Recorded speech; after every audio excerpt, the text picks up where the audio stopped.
ejemplo, aquí sí quiero saber si la razón por la que descalificaron ese pobre verso que está abajo fue porque les pareció demasiado comprensible para ser poético. ¿Quién de ustedes descalificó ese poema a partir de ese criterio? De que era demasiado claro y demasiado comprensible para ser poesía. A ver, confiesen. Era una menuda profecía sobre el... Pues sí. Sobre el Estimado, no es mi culpa que te gusta el menudo. Pues, a lo mejor, pues, entiéndelo. Lo que sucede es que ustedes están partiendo del equívoco más generalizado que existe con respecto a la poesía. Pensar que la poesía tiene que ser ambigua. Que tiene que ser confusa, oscura, rebuscada. Y que sobre todo cualquier cosa que sea demasiado comprensible, por el simple hecho de ser comprensible, así de inmediato en cuanto lo lees, queda descalificada como poesía. Eso es un error. ¿Y ese error de dónde viene? Pues de una ignorancia que desgraciadamente la opinión pública ha vuelto muy generalizada en estos tiempos. Que como nosotros no encontramos otro valor para medir la autenticidad de un poema, más que la cuestión semántica, no vemos otros elementos, como son los elementos fonéticos, sintácticos, formales, semánticos, lógicos, que todos esos sirven para analizar un poema y en general un texto literario. Pero como, digamos, eso yo lo vi, mira, yo lo vi. La facultad de filosofía. Yo egresé de letras de la UNI. Lo digo,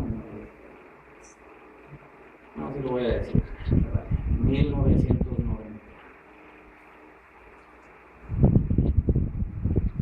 Fue palabras, pero bueno. Ese es mi problema. Ahora ha llegado el momento de decidirme, de que me digan si alguien tiene valor, porque esto no le suena poético. Me dijo que no, nada más. No, a ver, ¿quién? Ya vimos que tú no. Ya vimos que tú no has insistido en eso reiteradamente desde que entraste. A ver, alguien más, por ejemplo, ¿por qué tú no? Mi estimada reencarnación de Kurt Cobain, ¿por qué tú no? ¿Por qué Kurt Cobain? No precisamente. No me refiero al pelo, me refiero a lo gordo, porque de acuerdo que se busca Kurt Cobain antes de morir, pero bueno, a ver, da tu opinión. Gracias. De nada, ándale, síguele.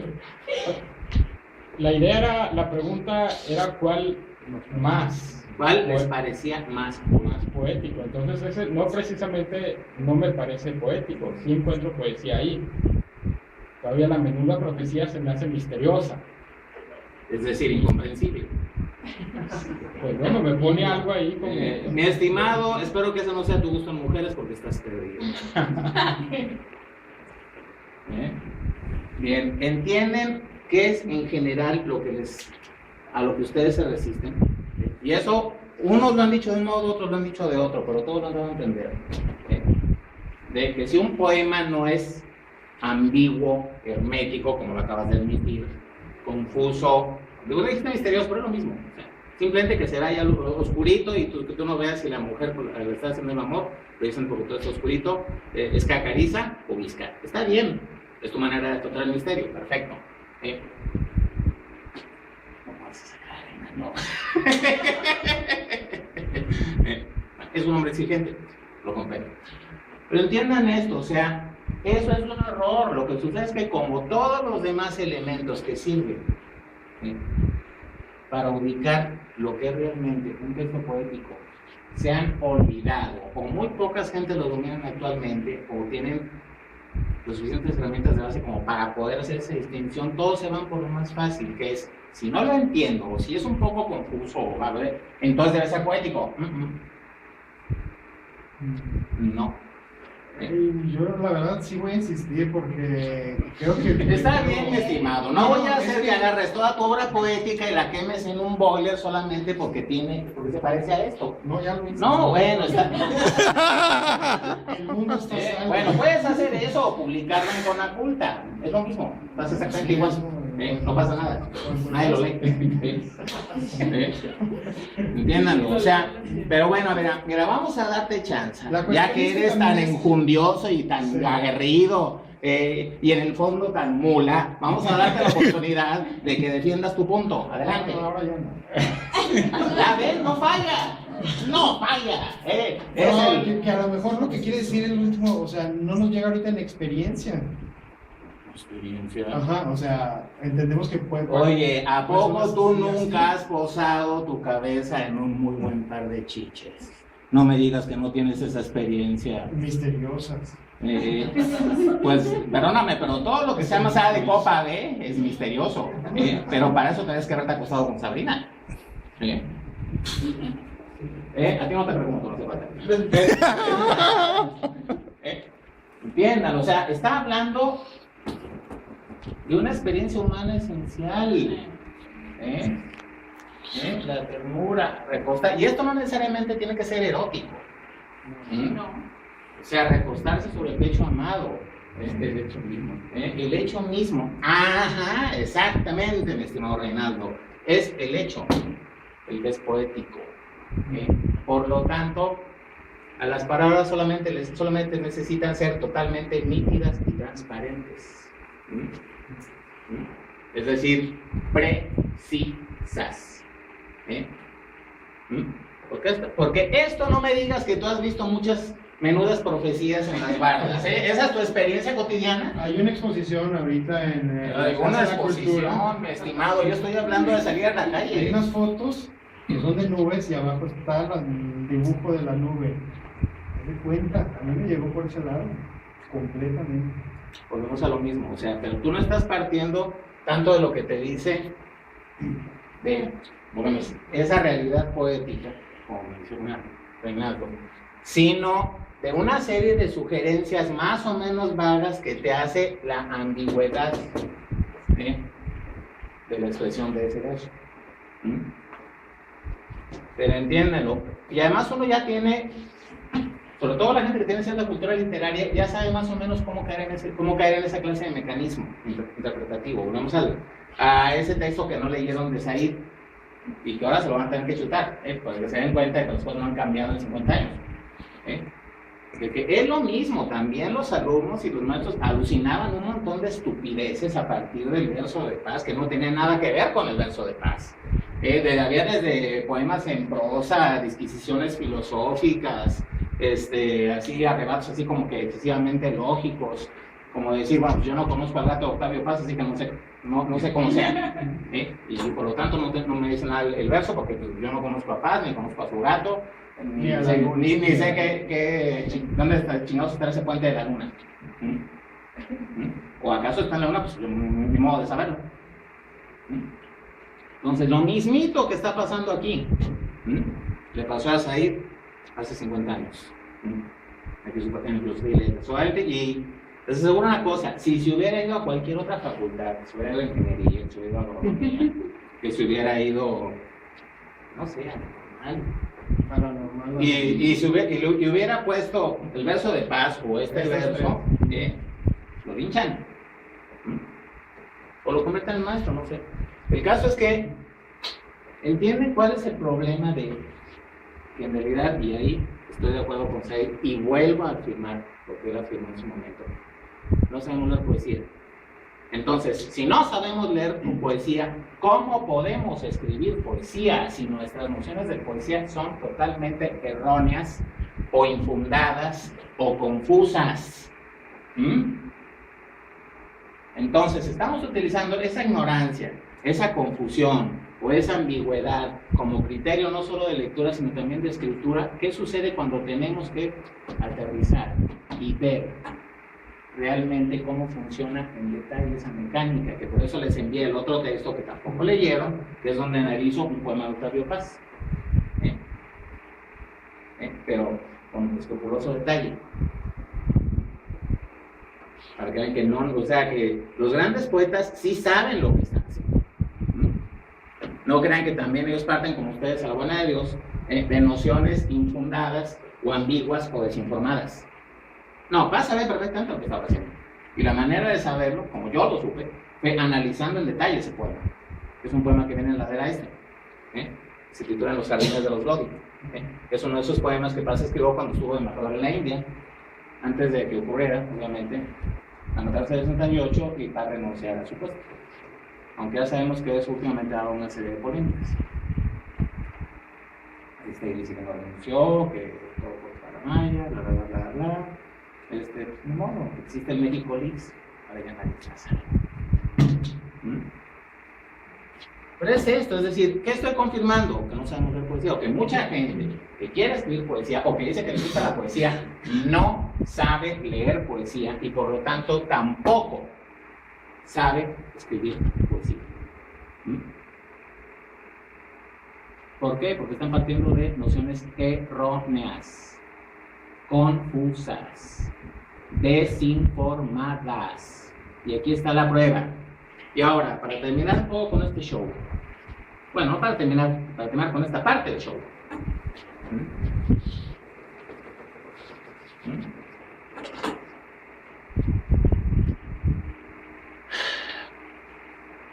Creo que debo hacerle caso a mi amigo que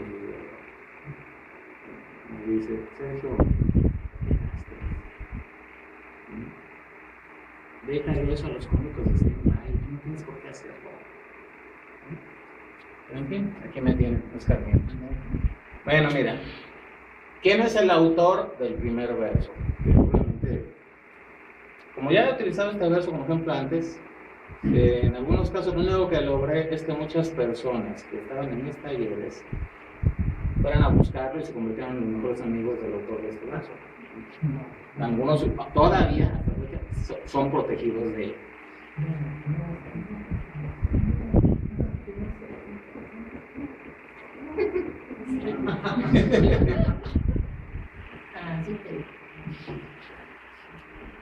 Es un profesional de que habla lleno de problemas. David Huerta. ¿Alguien lo conoce? El hijo de don Efraín Huerta, él sí un gran poeta. Cualquiera que haya leído sus poemínimos recuerda por lo menos uno o dos. Como ese, la que quiera azul celeste, se acueste. Problema. O ese que le dedica a Lilia Prado. Ese no puede ir otro, pero ¿sabes? No, eso no. No, eso no dice, soy la mujer más feliz del mundo.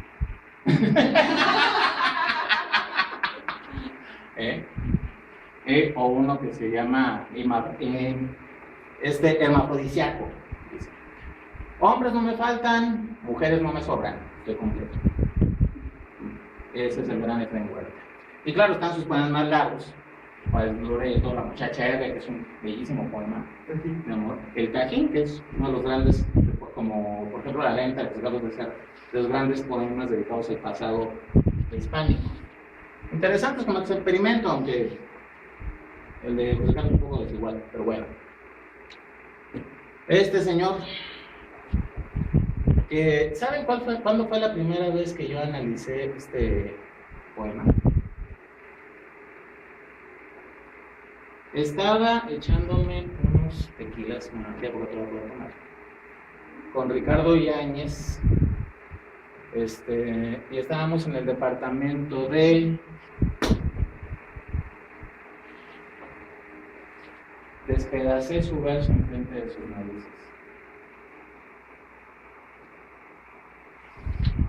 Salimos de ahí por piernas con los zapatos en la mano. David se puso curioso y Yáñez después me regañó, como se imagina. ¿Por qué esto lo hice? Que no es que lo hice en plenas narices del señor David Huerta. Me divertí muchísimo. Eso sí, a David no le resultó tan divertido. Pero vieron la cara que puso. Lástima, porque en aquella época no existía como film. Es una cara. Se le empañaron los lentes. Se le cortó el pelo, estábamos tomando. Claro que se hace, maldita sea, ¿cómo no? Es que el tipo no quería que le mancháramos la alfombra, ¿se imaginan? Nos hizo quitarnos los zapatos, bueno, los guaraches de llanta a Ricardo y a mí mis zapatos, tenis, para que no le mancháramos la alfombra. Ay, nene, mira nomás, qué bonita. Pero bueno. Ahora, el autor del segundo ejemplo. Pobre de Gabriel, si se enterara de eso.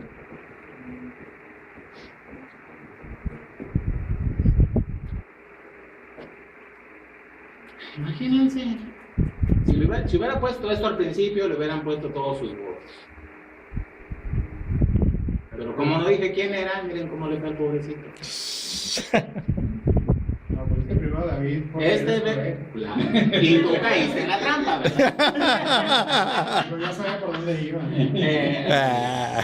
David. Y mira, te reíste solita, mi estimado. Mi querido Rafa.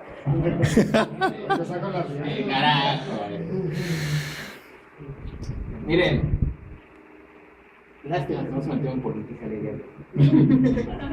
Ivonne se las vería negras. Realmente. Pero bueno, ¿qué quieren? Bueno, el bueno de Félix Rubén García Sarmiento, conocido por todos como Rubén Darío. Este verso es de su poema Responso, porque la salutación es su poema. Responso a Paul Verlaine, un poeta francés, una de las influencias de Darío. Y cuando murió, Darío le dedica un poema que es obviamente un poema de tema fúnebre, porque es un poema a la muerte de Paul Verlaine, que era un poeta parnasiano, que era como se le llamaba la tendencia poética en la que se ubicaban sus versos, y que obviamente explica el uso de referencias relativas a la cultura antigua griega y latina. La retórica de los parnasianos toma muchos motivos que provienen de la literatura greco-latina clásica. Bien. Ahora, ¿quieren ustedes saber quién es el autor del último verso?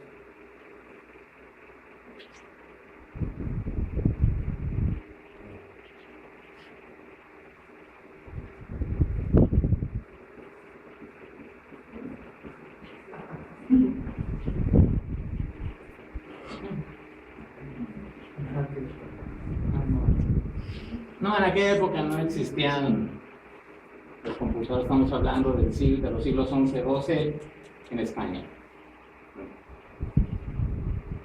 Así que no se preocupen, el tipo no estaba escribiendo con esa máscara de lo que sale de la película de los hermanos Wachowski, de Con B de Venganza. Y parece que después esa máscara se utilizó para identificar al grupo de los anónimos en internet. Anónimo. Siglos XI y XII. Esto es un poema mozárabe, es decir, en aquella época, esta es una traducción nuevamente al español moderno, pero es un poema escrito en una mezcla entre español y árabe, que se hablaba en lo que se conoce entonces como Al-Ándalus, que era esa parte de la península ibérica dominada por los árabes, que ya saben que fueron expulsados junto con los judíos de la península ibérica hasta el siglo final del siglo XIV, principios del XV, es decir, poco antes del descubrimiento de América.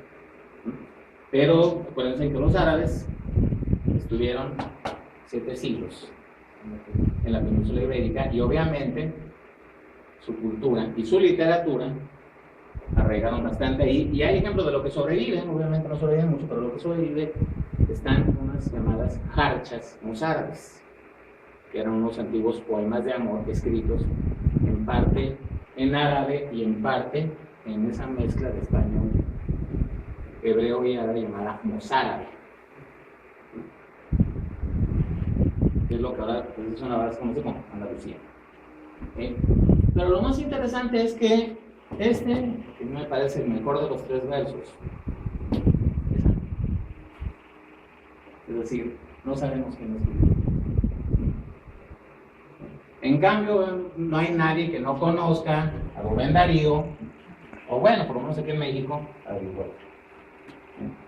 Es por eso por lo que yo no quise poner los nombres de los autores.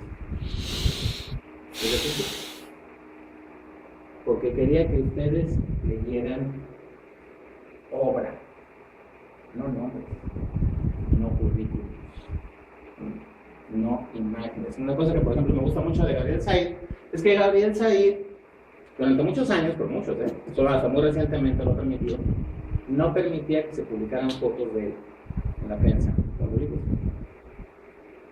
¿Por qué? Porque quería que sus lectores lo conocieran por sus textos.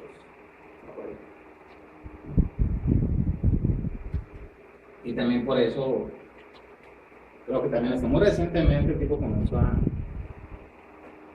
hablar un poco de sus estudios y su carrera en general. Antes lo único que sabíamos era que había egresado como ingeniero en sistemas de TEC, allá por los años 50, que eso era todo. Y además me parece bastante bien que el más grande poeta vivo, nacido en esta ciudad, sea un ingeniero en computación y no un egresado de TEC, por el momento de reloj. Ahí entramos a otro terreno difícil, que mucha gente piensa que esas otras ideas erróneas sobre poesía, que para escribir poesía no necesitas rigor lógico conceptual. Y de eso tienen la culpa quiénes, los surrealistas, ¿no? Comenzaron a decir que el flujo de conciencia y que el lenguaje onírico, y obviamente volvieron a los poetas muy haraganes para escribir, ¿no? Con aquello de los cadáveres exquisitos y de la escritura automática con palanca al piso y 4 velocidades y todo lo demás. El problema es que eso fue un experimento inspirado en Freud. Es una cosa que se olvida. Breton era médico, fue uno de los primeros en Francia que leyó las obras de Freud, y de pronto al tipo se le ocurrió que todas esas payasadas que Freud hacía para cobrarle bastante caro a los ricachones que tenían problemas para dormir, que lo de la interacción de los sueños, podía servir también para escribir poemas, y nos partió la mente de una manera muy maravillosa. Porque eso hizo bastantes ganas de los poetas, y de pronto cualquier cosa que fuera irracional o ilógica, podría pasar por poética, ¿no? Y de pronto se dan ejemplos tan horriblemente ilegibles como Ofelia Pérez.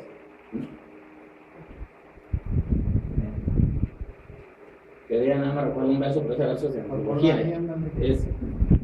te lo voy a decir, a ver si alguien entiende qué rayos quiso decir esta pobre mujer.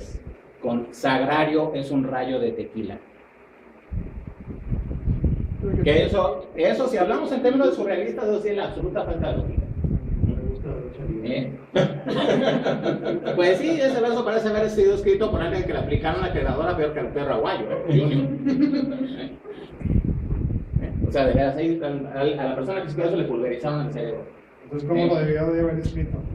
Cual si fuera su... Mira, no, empecé, ¿no? Retos, mi estimado. Sobre todo porque tienes que admitir que es una pelea desventajosa, tú pesas mucho más que yo. Y además yo soy un paciente cardíaco, así que olvídate. Acabaré entrándome al lado del perro aguayo ahí en Guadalajara. No, miren. Oscar Wilde dijo algo que a mí me parece fundamental para esto. Que es: el mayor pecado es la limitación del espíritu. Todo lo que se comprende está bien.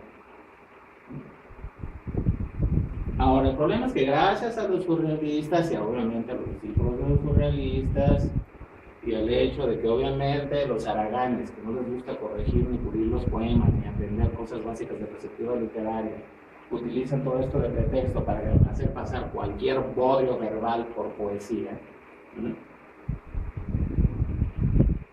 Ya me tengo la idea de que si es incomprensible es poético. Y entonces es muy fácil, ¿no? El problema es que, y Reyes lo dice en unos textos,